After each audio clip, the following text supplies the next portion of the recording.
The skimmer died 300 meters from the ugliest building in the colony.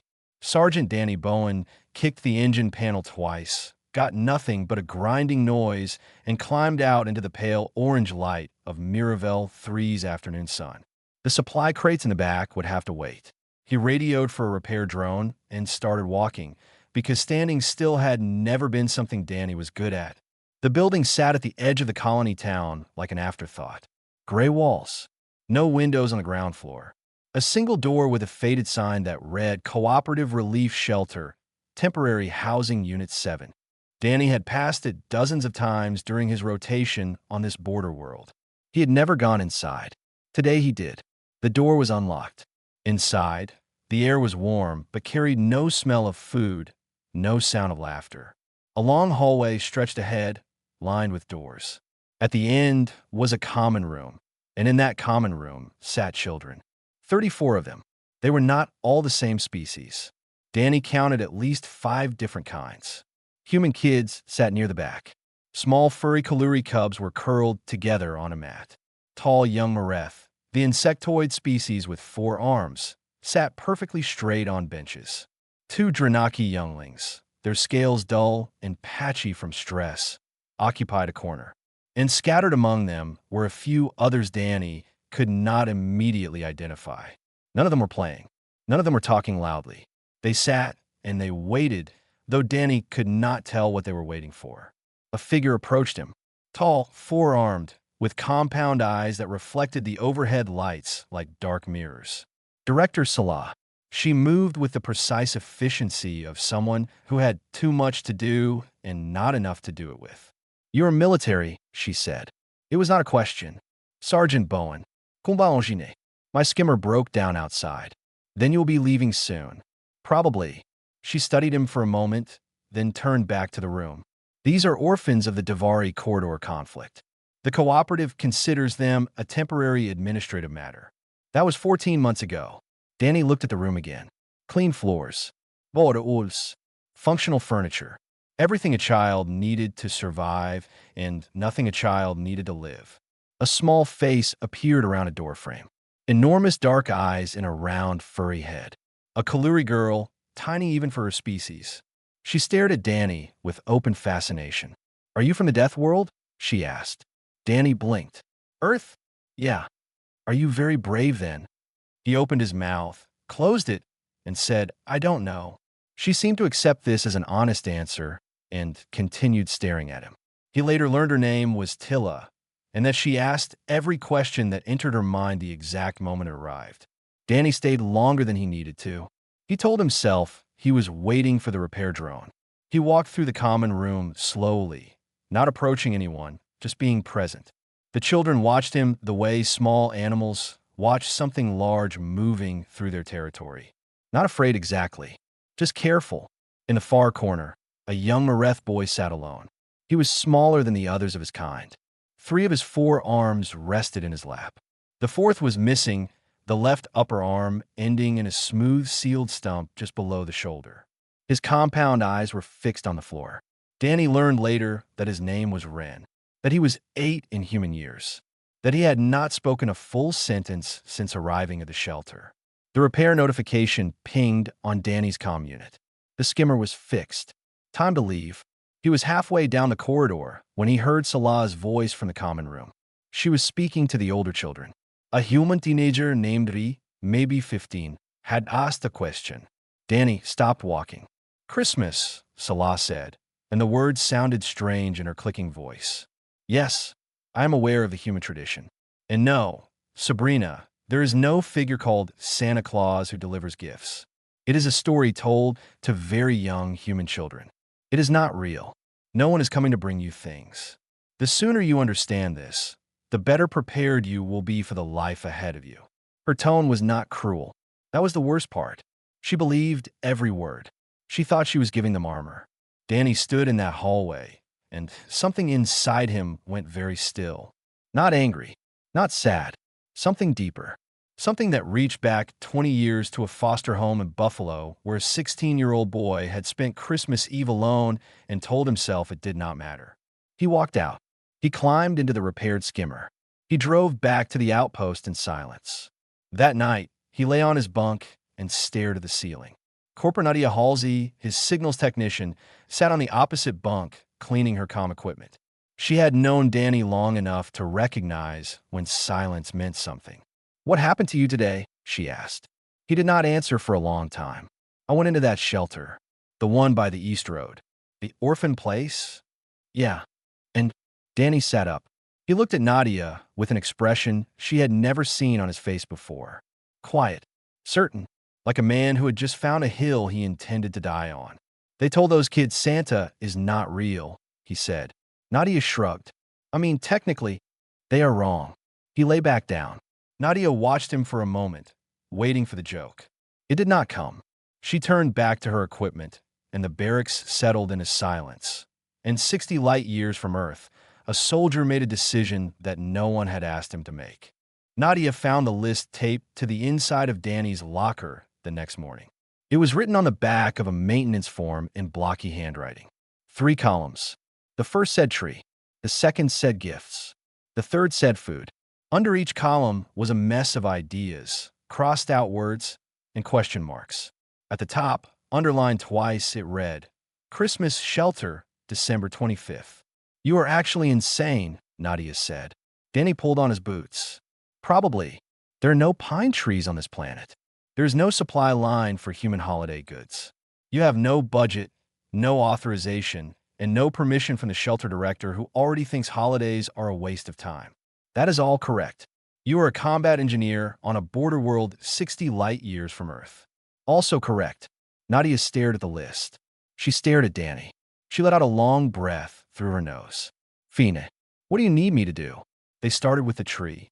Miravel 3 had no forests, but its hillsides grew thick with a native plant called silverbranch.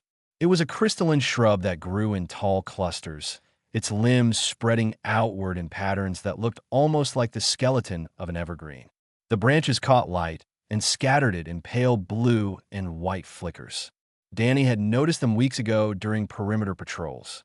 That night, under cover of darkness, Danny and Nadia hiked 2 kilometers into the hills with a cutting tool and a cargo sled. They found a silver branch cluster that stood nearly 2 meters tall. Danny cut it carefully at the base. The crystal structure hummed faintly as it separated from the ground, and the branches shivered with trapped light. They dragged it back to the outpost maintenance bay and hid it behind a row of engine blocks. It was not a Christmas tree. It was something else entirely. Danny thought it was better. Gifts were harder. Danny had no money. Soldiers on border rotations earned credits that went directly to dead accounts back home. He had 42 credits in personal funds, enough to buy a meal at the colony market and nothing more. So he built things. The engineering workshop had scrap metal, salvage parts, wire, wood composites, and every tool a combat engineer could want. Danny worked after hours, carving small figures from its stock. A bird with spread wings. A 4-legged creature that looked like no animal from any planet. A tiny starship with movable fins. Each one fit in a child's hand. He made mechanical toys from salvage. A spinning top with internal lights. A ball that changed color when squeezed. A set of nesting cups that clicked together with satisfying precision. On the third night, a soldier named Gus appeared at the workshop door. He was a big, quiet man from New Zealand who worked in the outpost kitchen. He watched Danny carving for a full minute before speaking. "I heard what you're doing," Gus said. "I can cook. Whatever you need for the meal, I'll figure it out with local ingredients." On the 4th night, Private Dara showed up. She was 22, had studied art before enlisting, and carried a sketchbook everywhere. "I can paint decorations," she said. "Ornaments, banners, whatever. Just give me surfaces." Word spread through the human soldiers, quietly, the way things do in small outposts where everyone knows everyone. Most shrugged. A few laughed. But one by one, volunteers trickled into the workshop after duty hours. Someone donated fabric scraps. Someone else found colored wire. A sergeant from another unit brought a box of ration packaging and said, "The foil inside is shiny. Use it." Then Captain Vorith found out. Vorith was Dranaki. Reptilian, scaled, cold-blooded in body, and often in manner. He commanded the joint outpost with fair but rigid discipline. He summoned Danny to his office and sat behind his desk with his clawed hands folded. "Explain," Vorith said. Danny explained. Vorith listened without expression. When Danny finished, the captain tilted his massive head. "You wish to deceive children into believing a fictional creature will visit them." "No, sir. I wish to show them that someone cares enough to try. And this requires a tree, costumes, and elaborate preparation." "Yes, sir." "Why?" Danny paused. He thought about Rin sitting alone in the corner with his missing arm and his silence. He thought about Tilla asking a stranger if he was brave. He thought about 34 children in a gray building waiting for nothing. Because when you're a child and the universe has taken everything from you, sometimes the only thing that keeps you going is the belief that someone out there gives a damn. That is what Christmas is. Not the tree or the gifts. It is proof. Proof that someone showed up. Vorith studied him for a long time. His yellow eyes were unreadable. "Do not use cooperative resources," he said finally. "Do not let this interfere with your duties. And if this becomes a problem, I will shut it down without discussion." "Understood, sir." Danny left the office and walked straight to the shelter. He brought a small bag of fruit from the mess hall. Nothing special, just something to share. He found Rin in the same corner as before. Danny sat down nearby, not too close. He said nothing. He peeled a piece of fruit slowly and set half of it on the bench between them. 5 minutes passed. 10. Rin reached out with his remaining hand and took the fruit. He did not look at Danny. He did not speak. But he ate it, and he did not move away. Danny sat with him until the light outside turned from orange to deep purple, and neither of them said a word, and that was enough. The Kaluri medic found Danny on day 9 of the operation, and that changed everything. Her name was Sari. She was small, barely reaching Danny's chest, with dense silver fur and enormous dark eyes that missed nothing. She worked in the outpost medical bay and had heard about the Christmas project from Nadia, who had heard it from Gus, who had mentioned it to half the kitchen staff by accident. Sari walked into the workshop, looked at the half-finished toys laid out on the bench, looked at the silver branch tree propped against the wall with Dara's painted ornaments hanging from its crystal limbs, and said, "You are doing this for all the children, not just the human ones." It was not a question, but Danny answered anyway. Every single one of them. Sari was quiet for a moment. Then she said, "The Kaluri have a tradition. In deep winter, when the cold is worst, the elders give small tokens to the cubs. Warm stones carve shells, tiny things. It tells the young ones that they are seen, that they matter." She looked up at Danny. "I thought this was a human thing. But it is not, is it?" "No," Danny said. "It is a kindness thing." Sari became the operation's most valuable recruit. She knew what the Kaluri children in the shelter wanted. Not toys or gadgets, but warm stones, smooth, heated rocks that glowed faintly when held in small hands. She sourced them from a Kaluri trader in the colony market who gave them at half price when she explained what they were for. She also knew a Dranaki merchant named Oso who dealt in fabrics. Sari went to him and asked for material to make stockings. Oso was confused by the concept. Sari explained. Oso was still confused, but gave her 6 meters of red and green cloth and refused payment. The workshop hummed with activity every night now. Gus tested recipes in his quarters, adapting Earth holiday dishes with local ingredients. He made something close to roasted turkey using a Miravel, 3-game bird. He figured out a sweet glaze from native fruit that tasted almost like cranberry. He baked bread rolls that were heavy and dense, but warm and good. Dara painted constantly. Ornaments cut from scrap metal. Paper stars folded from old mission briefings. Small figures made from wire and colored tape. She painted a banner that read, "Happy Christmas," in 6 languages, 4 of which she had to look up. Nadia dug through the Outpost Entertainment archives and found audio files of Christmas music. Old recordings, some of them centuries old. She loaded them onto a portable speaker and tested it one night in the workshop. Silent Night filled the maintenance bay, and for a moment, every soldier in the room stopped what they were doing. Danny kept visiting the shelter. He read to the younger children every other day.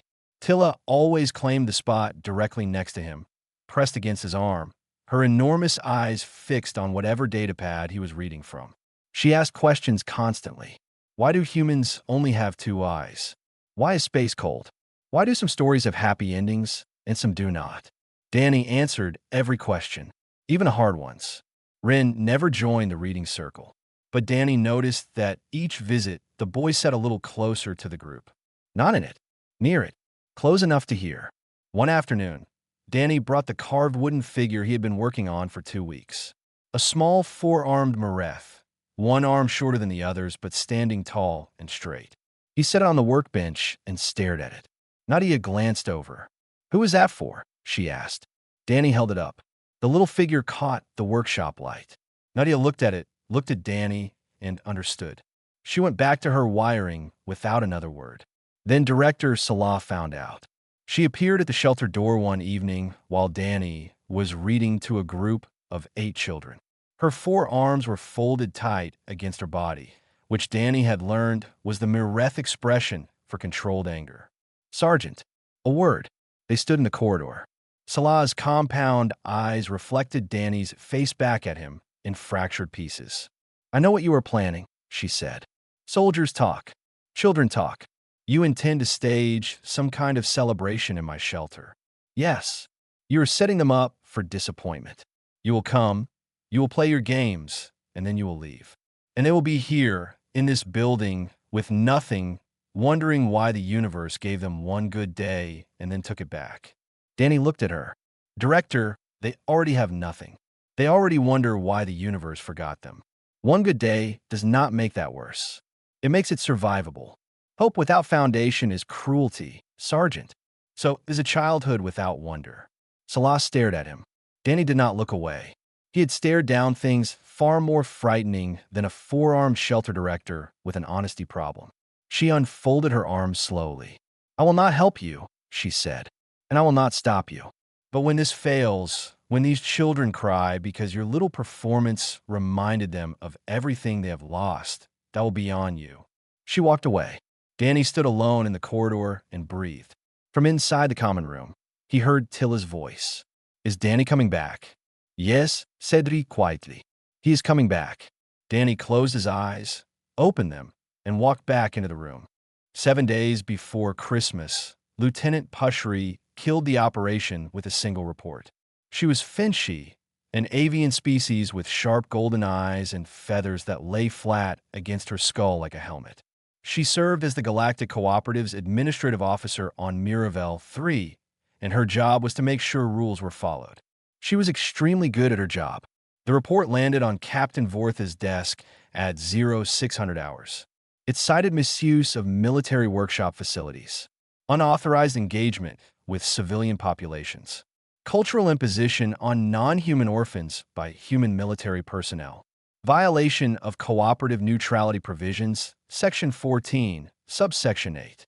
Pushri recommended immediate termination of all related activities and a formal reprimand for Sergeant Bowen. Vorth called Danny in at 0700. "I gave you one instruction," the captain said. His yellow eyes were flat. "Do not make this a problem." "Sir, I can explain." "You cannot. Lieutenant Pushri has filed an official complaint.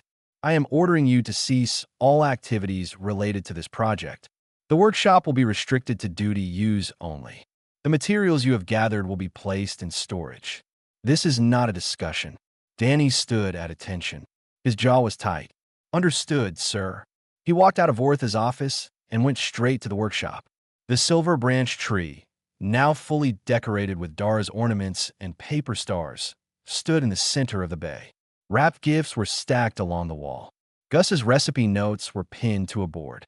Nadia's speaker sat on a shelf, loaded with music that no one on this planet would hear. Danny looked at all of it for a long time. Then he began packing it into storage crates. Nadia found him 20 minutes later. She was furious in the quiet, controlled way that made her dangerous. "We can fight this. File a counter-report. Get the other soldiers to testify that they volunteered. Orders are orders, Nadia. Orders are wrong sometimes. I know, but I'm not going to get anyone else in trouble over this." The workshop went dark that night. The crates sat in Storage Bay 4. The soldiers who had spent their free hours building and painting and cooking went back to their bunks and said very little. Gus kept cooking in his personal quarters. Small batches. Quiet experiments. If anyone asked, he was testing recipes for personal use. Dara hid her remaining paintings under her mattress. 2 days passed. Danny did not visit the shelter. He could not bring himself to walk through that door with nothing to offer. On the third day, Sari went to see Captain Vorith. She did not go alone. She brought a Dranaki soldier named Ferric and a Mireth communications officer named Alessi. 3 non-human soldiers standing in the office of their non-human commanding officer, asking to speak about a human holiday. Vorith listened. Sari spoke first. The complaint says this is cultural imposition. It is not. I volunteered. Ferric volunteered. Alessi volunteered. No human asked us to. We came because we understood what Sergeant Bowen was doing. Ferric, who was large even for a Dranaki, spoke in his slow, rumbling voice. I grew up in a colony shelter after the Kephis raids. No one came for us either. If someone had, I would remember it for the rest of my life. Alessi's 4 arms moved in the Mireth gesture for sincerity.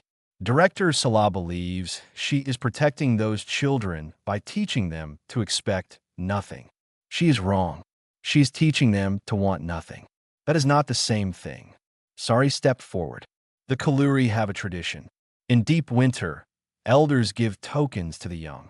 It says, you are not forgotten. What Sergeant Bowen is doing is not human culture being forced on alien children. It is someone telling orphans that they matter. Every species in the galaxy understands that.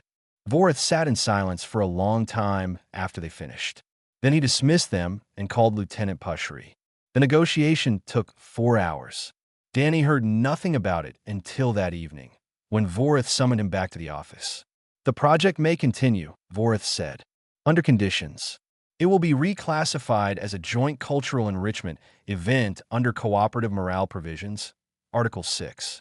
Lieutenant Pushri has agreed to withdraw her complaint in exchange for this reclassification. Officially, this is not Christmas. It is a cultural exchange program. Do you understand? Danny understood. Yes, sir. Good.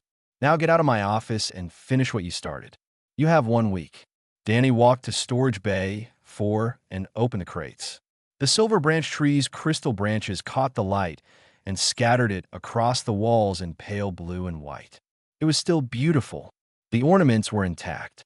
The gifts were safe. He stood there for a moment, breathing. Then he went to the shelter. It was late. Most of the children were in their sleeping quarters. But Rin was outside, sitting on the front step in the cold. His 3 arms were wrapped around his thin body. His compound eyes stared at nothing. Danny sat beside him. The cold bit through his uniform jacket. He did not care. Rin did not move. For a long time, neither of them spoke. Then Rin said, in a voice so thin it barely existed, "The director says no one is coming for us." Danny looked at him. At this small, broken boy who had lost his parents and his arm and his voice and had been sitting in silence for 14 months waiting for something the universe seemed determined not to give him. "She is wrong," Danny said. "I am right here." Rin looked at him. Then he looked away. But he shifted just slightly closer to Danny's side. And he stayed there until the stars came out. The red suit looked absolutely ridiculous, and Danny put on anyway. It was December 24th. He stood in the shelter's back storage room while Nadia stuffed white medical padding into the front of his modified maintenance coveralls. The coveralls were red, originally meant for hazardous material crews, and they were 2 sizes too big, which actually helped with the padding. The belt was Danny's own, buckled over the stuffing. The hat was Nadia's creation, sewn from a scrap of red fabric with a ball of white gauze stitched to the tip. "You look like a furniture fire," Nadia said. "Perfect." In the common room, the last 6 hours of work were on display. The silver branch tree stood in the center, its crystal limbs catching the shelter's overhead lights and throwing pale blue and white sparks across every wall. Dara's ornaments hung from every branch, painted metal stars and wire animals and paper snowflakes cut from old navigational charts. At the top, Nadia had wired a small light array that pulsed gently like a heartbeat. Gus had turned the shelter's small kitchen into a battlefield and won. The table held roasted game bird glazed with native fruit sauce. Bread rolls, dense and warm. Kaluri sweet pastries made from a recipe Sari's mother had sent across 40 light years. Mareth nutrient cakes shaped like tiny animals. Dranaki smoked strips that filled the room with a rich, deep smell. Every species in the shelter was represented on that table. Gifts were stacked under the tree, wrapped in engineering cloth, medical packaging, foil from ration packs, and old star maps folded into bright bundles. Every child had at least 3. Danny knew this because he had counted twice.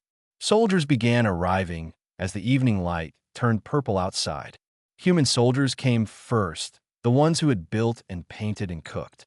Then Sari arrived with a group of Kaluri civilians from the colony, carrying baskets of food and armfuls of blankets. The Dranaki merchant Oso appeared in the doorway with 3 more bolts of fabric. He set them down, nodded once at Danny, and left without a word. Ferric stood near the entrance like a scaled monument, directing traffic. Alessi helped Dara hang a final banner across the common room wall. The banner read, "Happy Christmas," in 6 languages, and Dara had painted small stars between each translation. The children were brought in by Director Salah. She stood in the doorway of the common room and stopped. Her 4 arms hung at her sides. Her compound eyes moved across the tree, the food, the gifts, the soldiers and civilians filling the room. She said nothing. She stepped aside and let the children through. Tilla saw the tree first and made a sound that was not a word but communicated everything. She grabbed the nearest child and pointed. Then she saw the gifts and made an even louder sound. Then she saw the food and simply vibrated. The other children followed slowly. The Kaluri cubs pressed close together, their enormous eyes reflecting the tree's light. The Dranaki younglings sniffed the air and moved toward the food table. The Mareth children stood still and observed, processing the scene with the careful attention their species was known for. The human children, older and more guarded, hung back until Ree stepped forward and touched one of the ornaments on the tree. Her hand was shaking. Danny took a breath. He walked out of the back room. He was too tall and too broad, and the suit was absurd, and the hat was crooked, and the beard Nadia had fashioned from white cleaning fiber was already falling off one ear. He looked nothing like any image of Santa Claus that had ever existed. It did not matter. Tilla saw him and screamed. Not from fear. From pure, uncontained joy. She launched herself across the room and hit his legs so hard he staggered. She held on and would not let go. The younger children crowded forward. The older ones watched. Danny knelt down, Tilla still attached to his leg, and in the deepest voice he could manage, said, "Who wants presents?" The room erupted. He gave gifts one by one. He knew every child's name. He had learned them over weeks of visits, asking quiet questions, paying attention. The Mareth children received puzzle spheres that Danny had built from salvaged gyroscope parts. The Kaluri cubs got warm stones that glowed soft amber when held in small hands. The Dranaki younglings received scale-polishing kits assembled by Ferric. The human children got carved figures and hand-bound booklets of stories that Nadia had printed from the archive. Ree opened her gift and found a small framed photograph. Danny had asked Nadia to search the cooperative's refugee database. The photo showed Ree family, taken 3 years before the conflict. Her parents, her brother, all smiling.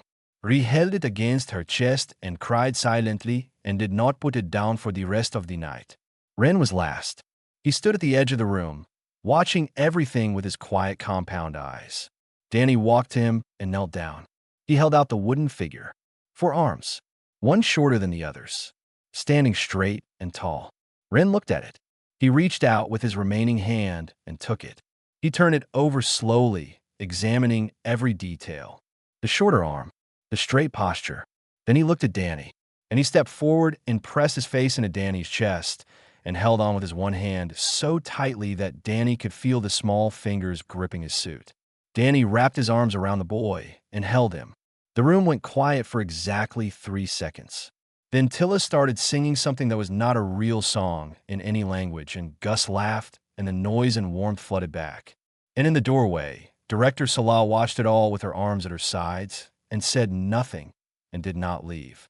The night ended the way all good nights end, slowly, and with children falling asleep in places they were not supposed to. Tilla passed out under the tree, curled around her warm stone like it was the most precious thing in the galaxy. Two Kaluri cubs slept on top of Ferric, who sat perfectly still against the wall for 90 minutes rather than disturb them.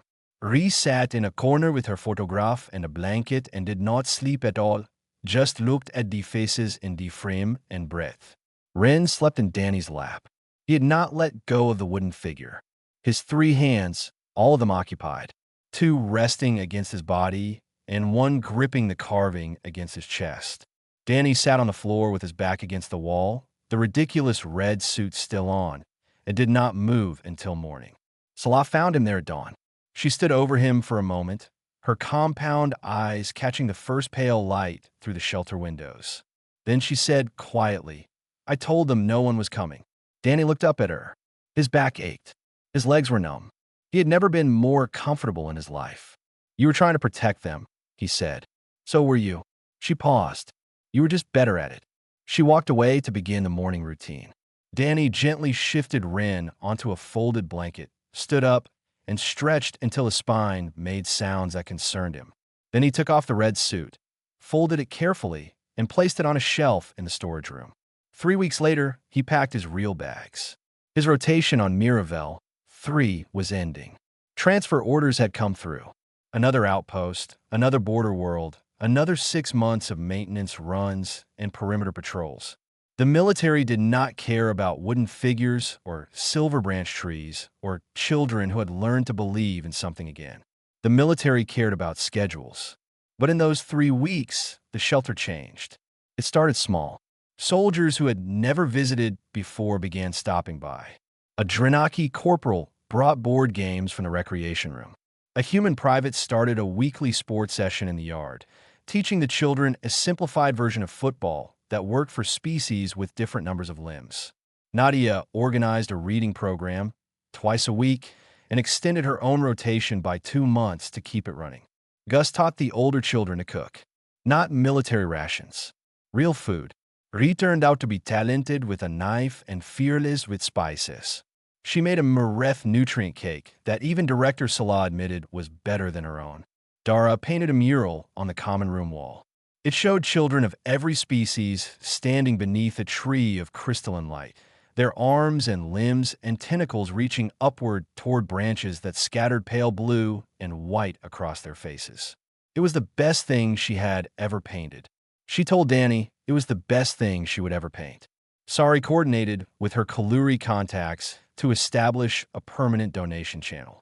Blankets, warm stones, clothing, and food arrived in small, steady shipments. Nothing extravagant. Everything needed. The Galactic Cooperative, thanks to Pushri's reclassification of the event, added a cultural enrichment line item to the shelter's budget. It was a small amount. It was enough to buy art supplies and cooking ingredients and replacement parts for puzzle spheres. Salah was still strict. She still ran the shelter with discipline and routine. But she told the children different stories now. Not stories about how the universe owed them nothing. Stories about a night when soldiers built a tree out of alien crystal and wrapped gifts in star maps, and a man in a suit made of coveralls held a boy who had forgotten how to be held. On his last day, Danny went to the shelter one final time. Tilla cried. She buried her face in his leg and made him promise to write. He promised. She made him promise again. He promised again. She made him promise a 3rd time, and he knelt down and said, "I will write to you every week, and if I miss a week, you have permission to be angry at me." She considered this acceptable. Ree shook his hand and said thank you and walked away quickly before anyone could see her face. Ren stood in front of him, small and quiet, and still missing one arm, and still holding the wooden figure Danny had carved. He reached into his pocket and pulled something out. A small shape, rough and uneven, carved clumsily from a bar of shelter soap. It had 2 arms, 2 legs, a round head. One arm was raised in a wave. It was Danny. He took it carefully. He turned it over in his hands. He did not trust himself to speak, so he simply placed his hand on Ren's head, very gently, and Ren closed his eyes and leaned into the touch. On the transport out, Nadia sent him a message. It contained a video filmed by a Kaluri civilian on Christmas night. Someone had shared it on the local network. Then a human culture channel picked it up. Then a cooperative news feed. Then 12 more. The video showed Danny in his absurd red suit, surrounded by children of 5 species, holding Ren while Tilla sang her nonsense song. The caption, translated into 12 languages, read, "Human soldier brings forgotten holiday to orphaned children on border world." The comments were in every language Danny had ever heard, and many he had not. But one stood out. A Finchi diplomat had written, "We have debated for centuries what makes humans dangerous. Perhaps it is this. They refuse to let children stop believing." Danny watched the video once.